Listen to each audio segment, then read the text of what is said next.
แล้วโดยเงินผู้ใหญ่ใจบุญพวกเจ้าอย่าไปอ้าง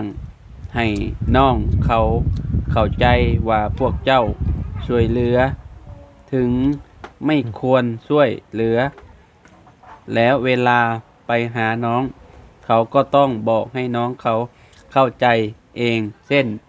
ผ่ามะพร้าวน้องเขาเป็นผู้หญิงเจ้าบ่มีปัญญาผ่ากินก็ปล่อยงัวไปทางนี้อ๋อง่วนก็ไปทั้งนั้นเลยให้ทอดนี่แล้วแต่เจ้ามันก็กว้างเติบไปเลยเนาะตามสิปลูกนั่น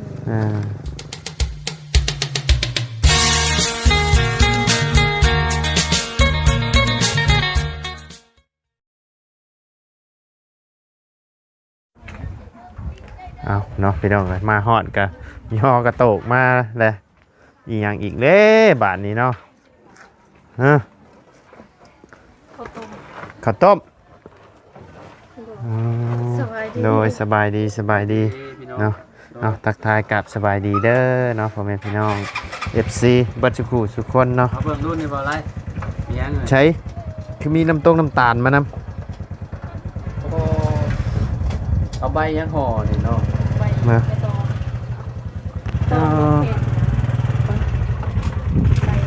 ดอกแคนโอ้คนกินข้าวมาอิ่มๆกินนี่เบิ่งลองชิมมึงกันสบายดีเด้อพี่น้องเด้อเบิ่งยับเบิ่งกันเบิ่งกล้องกันเห็นอยู่บ่แล้วเบิ่งใกล้ๆพี่นะใกล้ๆพี่ได้อยู่กระต้มเพิ่นเฮ็ดแบบนี้เฮ็ดมันมีงานบ่เพื่อที่ว่าเฮ็ดกินดิเชียวเฮ็ดกินซื่อโอ้ยเนาะใส่น้ำทั่วน้ำโอ้ใส่มะกล้วยคือสิดีเนาะจะไปนี่มีใส่มะกล้วยน้ำบ่นี่มาเด้อกินข้าวต้มเด้อแม่นว่าเพิ่นเอิ้นข้าวต้มบ่อยู่พี่ชอบใบดูเราเฮ็ดคักกันดีนี่เนาะมาจังจ้ายังไงสบายดีโอ้ยสบายดีเนาะอยากหวานต้องจิ้มน้ำตาลน้ำ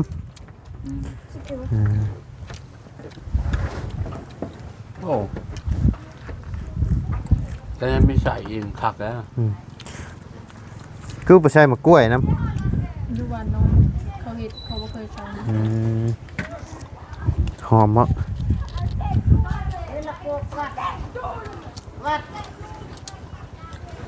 โอ้ข้าวเพิ่นนึ่งแล้วหรือบ่ชาวช่างเอามาต้มเพิ่นห่อเลยใช่ข้าวชานนี่ห่อข้าวชานนั่นแหละแล้วเฮาก็ใส่น้ำไว้มาไว้นะของมันมาแล้วก็จะเอามาต้มเนาะ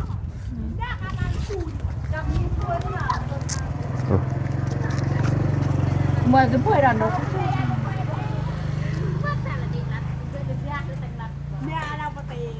เอามาจะแบกเยอะเนี่ยมักข้าวห่าวมาอาจารย์ข้าวห่าวมาขูดเห็ดข้าวต้มตัดก็ได้คือกันเนาะเลิกรักกินเนาะเบ้าเรื่องข้าวแล้วกะโอ้บ้าแล้วว่าสิบว่าวแล้วอาจารย์เลยเห็นคอมเมนต์เมื่อวานนี่โอ้เนาะคอมเมนต์ไม่มาได้นะขอบคุณครับเบิร์ฮะขอชี้ให้จะอ่านบ้างเด้อเห็นคอมเมนต์เมื่อวานนี่คอมเมนต์น้องจันพาหมกผ้าหูบคนบ่ฮะว่าคนจะมาคอมเมนต์เป็นหูบคนบ่มีหูบคนบ่มีนี่ดินี่พี่น้องเลยบาไล่ว่าสิบว่าวแล้วแต่กัดมันข้างคาใจอยู่เนาะอ่านดู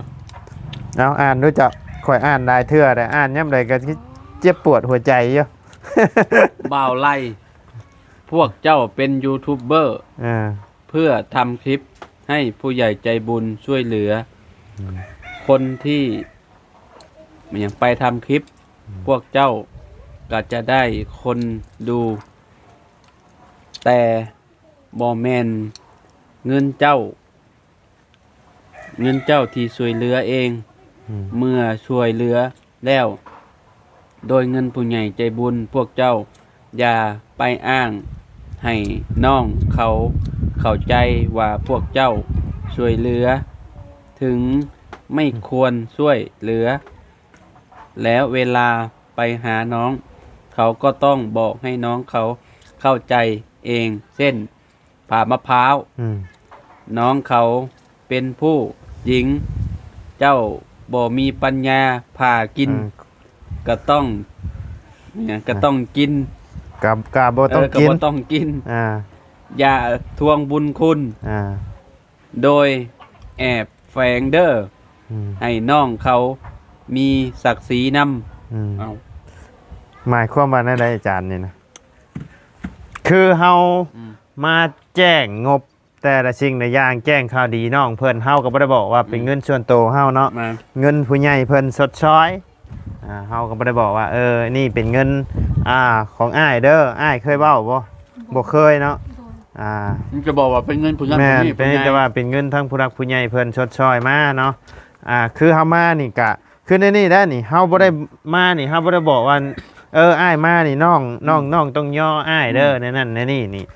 บ่ แม่นบ่ชมอ้ายเคยบอกบ่ บ่เคยบอกบ่เคยเว้าเนาะ แม่นเรื่องเขาเรื่องน้ำนองเต็ม อ่า ใจส่วนอาทิตย์มันเป็นน้ำใจของน้อง ก็คือผ้าหมกผ้าเมื่อวานนี่แหละเพิ่นว่าบ่ไรนี่ใส่น้องเพิ่นพาน้องเพิ่นเป็นผู้หญิงบ่มีปัญญาผ้าก็บ่ต้องกินเพิ่นว่าเนาะก็คือเว้าง่ายๆก็มันเป็นอีกในมุมมองนึงก็มันเป็นคอนเทนต์เนาะพี่น้องเอ้ยเฮาต้องเฮ็ดเนาะก็ให้น้องเพิ่นพาแล้วก็บ่ไรก็ให้ว่าเพิ่งพาพี่น้องเอ้ยกับน้องเพิ่นก็บ่ได้เฮ็ดเด้อเนาะ ให้เพิ่นเว้าว่า เฮานี่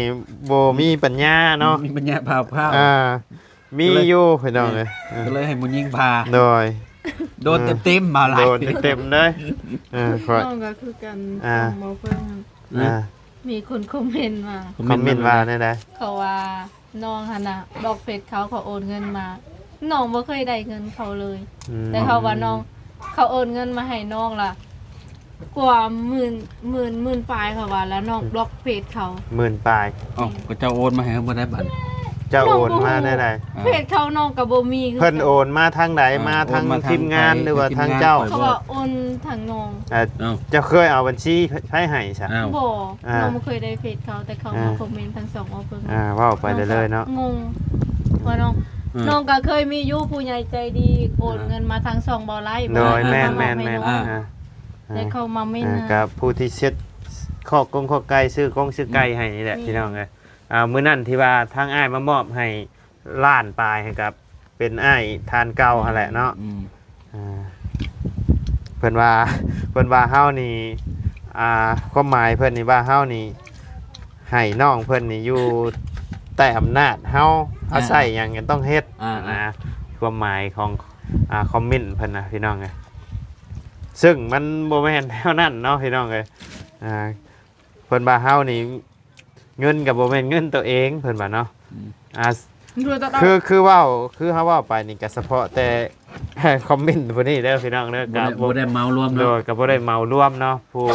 ผู้ดีก็ดี ผู้ดีก็ดีพี่น้องเอ้ยแต่ว่าอันผู้ที่เพิ่นคอมเมนต์มานี่ จะเคยช่วยหรือ จะ บ่ เคยช่วยหรือบ่เนาะ อืม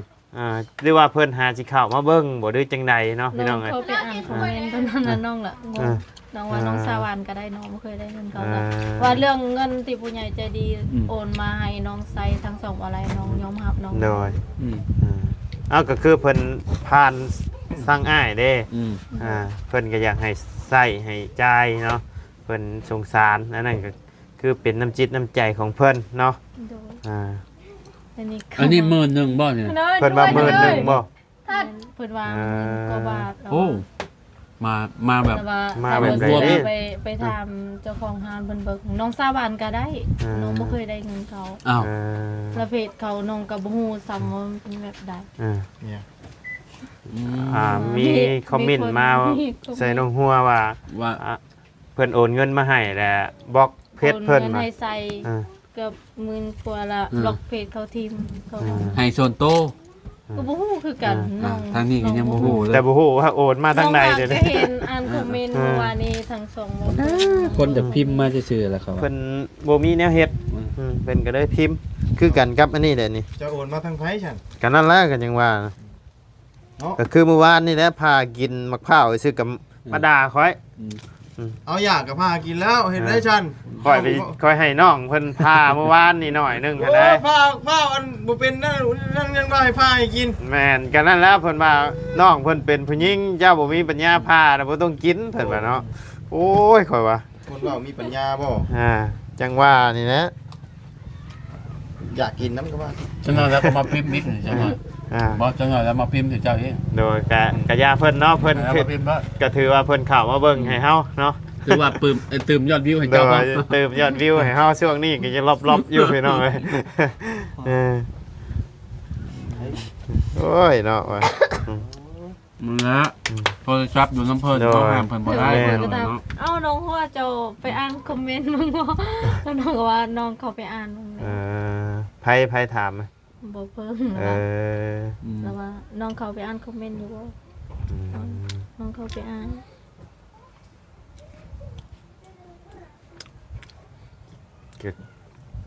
แม้แต่คิดชื่อมะพร้าวมาพากินก็ยังพิษคือมื้อนี้พี่น้องเอ้ย จักกมสิเว้าข่อยก็บ่ไรคันบ่มีปัญญาก็บ่ต้องกินว่าเนาะกันเฮาซื้อมาเฮาก็บ่ได้ว่าพาแล้วก็กินผู้เดียวเนาะพี่น้องก็แบ่งกันกินคือเก่าเฮาบ่ได้ว่าให้น้องเพิ่นพาให้ก็คือเมื่อวานนี้พาแล้วได้บ่วานนี้ก็ทางบ่เพิ่งเพิ่นพาคือเก่าเนาะพี่น้องเอ้ยเฮาก็จับมาสร้างคอนเทนต์เล็กๆน้อยๆเนาะพี่น้อง เรา ก็ สิเห็นแน่นะ เฮาก็ให้บ่เพิ่งเพิ่นพาต่อเนาะให้มันมีสีสันในคลิปนั่นแหละเนาะพี่น้องเอ้ย เป็นยังดอกแกนั่น โดยโยกกะเจ็บเติบอยู่ได้ ผู้เดียวนึงผู้เดียวนึงว่า โดย เป็นยังเนาะ น้ำเอาแม่ดิ โหสิกรรมให้เรา เราคันปาก เรากันปากนี่ ก็บอกว่าเงินกับโบแมนเงินเจ้าของที่มาสดมาซอยว่าเนาะเวลามาหาน้องเพิ่นกะอย่าใส่น้องเพิ่นร้ายให้น้องเพิ่นหานั่นหานี่คือเฮามานี่เฮาบ่เคยบอกหยังเลยนะมีแต่น้องเพิ่นเฮ็ดเองทุกสิ่งทุกอย่างเนาะ แม่นถูกต้อง คือนี่แหละนี่ยกมานี่น้องเพิ่นหามาสู่กินนี่ยังบ่ได้ฮู้ซ้ำว่าเป็นหยัง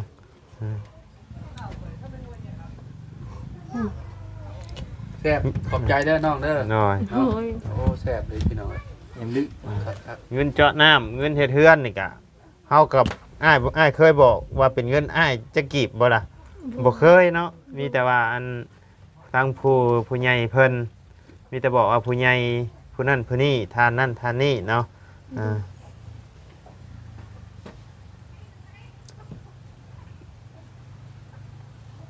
จังใดก็สร้างเพิ่นดอกเนาะถือว่าเพิ่นเข้ามาเบิ่งเพิ่มยอดวิวให้เฮาก็ขอบคุณหลายๆเนาะ ใช้อิ่มเบิดบ่เบิดจังอันนะเจ้า เฮ็ดอันนั้นกินข้าวเกลือเป็ดคือว่าว คล้ายๆหยังว่าคล้ายๆหมากคล้ายๆหมากหยังว่าหมากไอ้หยังว่าที่เพิ่นต้มแล้วเพิ่นเอามากิน มาคิด กินในมันนะ นะ ที่ว่ามันอยู่ในน้ำนะที่ว่าหมากเขาคุ้ยหรืออหยังเดี๋ยวเพิ่นเอิ้นหมากอีหยังวะอีหยังวะ นี่แหละเขาก็บ่เคยกิน อยู่ไทยเนี่ยมันเป็นเขาไอ้เพิ่นต้มไอ้นี่คล้ายๆกันคือเงี้ยเอา โอ้ยไปแล้ว เป็น บ่ค่อยกิน คันใส่กล้วยคักเยอะ แม่มะกล้วย มา โล กินข้าวต้มหวาน แซ่บ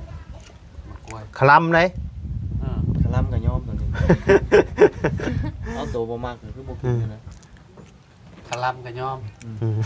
คลำแล้วเจ้า เพราะว่าข่อยบ่กินของหวาน บ่ได้หวาน บริวารมีแต่เข่าก็มานี่ชื่อได้ แต่ นี่ เข้ากับมักทัวที่ ข้าวเหนียวข้าวเหนียวละลายเลยแหละ เข้าหน้าหันเข้าบ่จันแล้วน้องกะซีเมื่อวานเนี่ยก็ใส่มักทัวต้มซื่อ ว่าอะไรบ่มักกินแน่ก็เลยมันบ่ ขอดกระบอกเป็นไรเกี่ยวกับข้าวต้มนี่แต่กินได้เหรอเหนียวฮักเหนียวนี่เฮ้ย แล้วข้าวเหนียว เนาะ เนาะ อืม ปั๊บมาชิป อืม ตอนนี้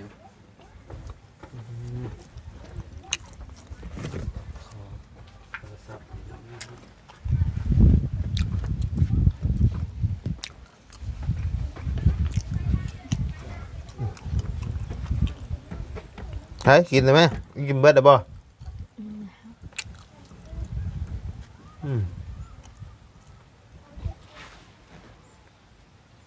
ใช่ไหม่มาเลยบ่ใหม่ บ่มีบ่อืม เอาเป็นกันนี่ละ เอาแป้นหยังก็ได้ตีอ้อมใบกันหน่อยๆฮะพอบ่ให้งวยอย่างโคมยันมันแดนโคมสายพื้นสายไฟนั่นแหละลิมันขาด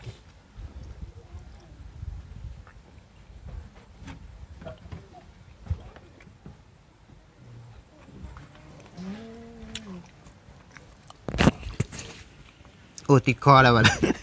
เหนียวดีเนาะอ่ะไปพี่น้องเดียวไปเบิ่งนี่ก่อนคือจังว่าเฮ็ดหม่องล่างถ้วยล่างบ่วงอยู่ดุมบ่นี่นะฮะเอาไผสิเฮ็ดให้ เคยเห็นลุงมันก็ อื ท มโอ้เทพื้นเทดาดปูนดาดหยังโอเคเนาะนั่นก็เอาอันแป้นนี่มาเตียวตอกอ้อมไว้ในนี่ชื่อก็ได้นะมีดักบ่แป้นก็เดือลายอยู่เนาะเพิ่นให้ใช้อยู่บ่เนี่ยแป้นเอามาใช้ได้อยู่บ่ ำได้เป็นของเราอีก แป้นของน้องเองมอาบน้ำอยู่นี่บ่ ฮะ ล้างหน้านี่ ด่างหน้าอยู่นี่เอ้าคือบ่อาบอยู่ห้องน้ำด่างหน้าอยู่ห้องน้ำรถ อาบอยู่ของน้ำแต่ตอนเช้า ไอ้น้อง พี่น้องนายพี่น้องเพิ่นมาใส่น้ำนี่น้ำเนาะอืม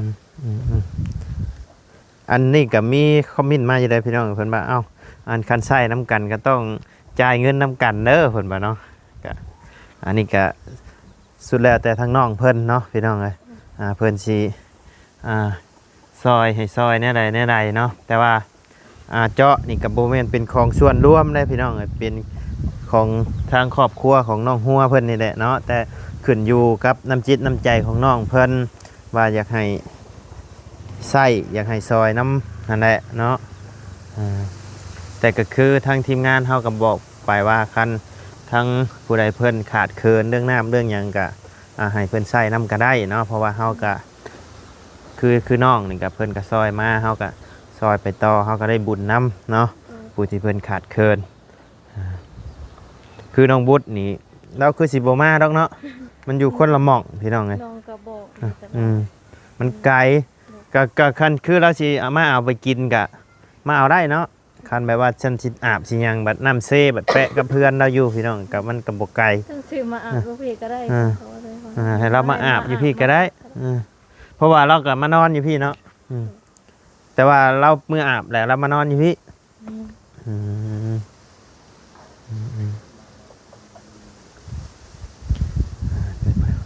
แต่ว่าก็มีหลายดังค่าอยู่เนาะที่เพิ่นมาใส่อยู่นี่กันเนาะน้ำนี่ในนี่คือเปิดไว้ตะกี้เพิ่นบอกเอาเลยเอาไว้กินหรือเอาไว้ใช้อันนี้นะ บุหูนำเขามาอันนั้น เพราะว่าเพิ่นเอาถังมาใส่ไว้เพิ่นแบบว่าตอนที่เพิ่นไอ้เป่าน้ำออกเห็นบ่เพิ่นเสียราย มันยังคุณทางน้องก็บอกให้เขามาตัด อ๋อ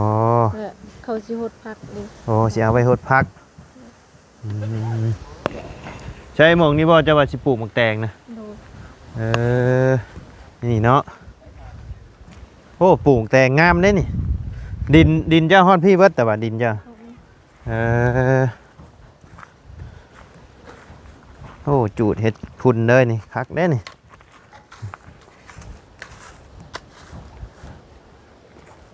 ต้องได้ซื้อตะนางอ้อมอีกเด้นี่เนาะซื้อนั่นอ้อมอีกเด้นี่พี่น้องเลยเพราะว่าชาวฉะนั้นมันสิแบ่มันสิเอาไปเบิดเด้ น้องปลูกมะเตงวันนั้นปลูกช่องเถื่อแล้วก็คือ บ่ขึ้น ที่ปลูกมันอีก ไ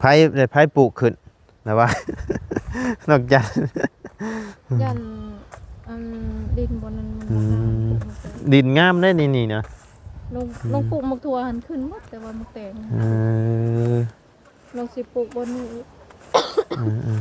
สิปลูกมักเพชรปลูกมักแตงปลูกหมดเลย โอ้ฮอดพี่เนาะ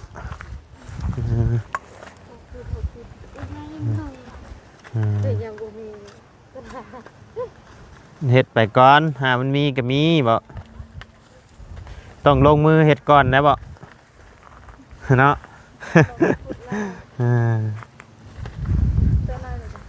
โอ้เฮ็ดชุดพุ่นเลยมันจังได้มันจังหลายเด้มันจังกว้างโอ้ลงคอฮะ ก็ปล่อยงัวสิไปทางนี้ อ๋อง่วนก็ไปทั้งนั้นเลย เฮ็ดฮอดนี่ แล้วแต่เจ้ามันก็กว้างเติบไปได้เนาะ ตามสิปลูกนั่น ปันไดสิกินเนาะหอบหันกะ ตามสิปลูกมักแตง บางแผ่นสิปลูกหมักแตงสิปลูกแต่หมักแตงบ่ มักแตงกับมักเพชร หมักแตงกับหมักเพชรมีหมักเพชรนี่ปลูกถึกได้แถวนี่มันเป็นโพนเป็นหยังฮะอิหยังหูกบบ่ หัวดินงามบน ดินงามหมองนี่ปลูกหมักเพชรบางอย่างปลูกตามโพนนี่คักได้หมักพริก ปลูก กันสิให้ดีเฮาขุดก่อนเฮาขุดง่ายดินขึ้นก่อนจังปลูกไปคือเฮาอันเฮ็ดให้เห็นนะเฮาขุดก่อนเลยเนาะขุดปีนดินกันดนนั่นแหละขอยก็เห็นเฮ็ดแต่เฮิงนะก็แต่20ปีขึ้นหนังนะมั้ยขุดไปขุดไอ้ดินปีนแม่นก่อนเฮาสิปลูกถั่วหมกแตงนี่เฮาต้องเอาเสียมจกขุดปีนกันเนาะปีนดินให้มันขึ้นมาแล้วก็สังปลูกพี่น้องแต่สมัยนี้ บ่มีแล้วสมัยนี้ มีแต่รถแท็กเตอร์ใส่รถบึ้นรถมันทันสมัยเลยป้าสนอมีแต่ว่ามือใดสิลงมือเฮ็ดนี่ น้องสิขุด ต้อันนี้เอาไว้เฮ็ดลักอันนี้เนาะต้องตั้งรัก พอดีเด้อใช่ สีหญ้าสีหญ้า ตั้งรักตั้งหยังขุดรักขุดหยังก่อนป้าสาพี่น้องกันสำหรับคลิปนี้ดำหน้าเด้อเนาะพบเจอกันในคลิปหน้าโดยสบายดีเนาะ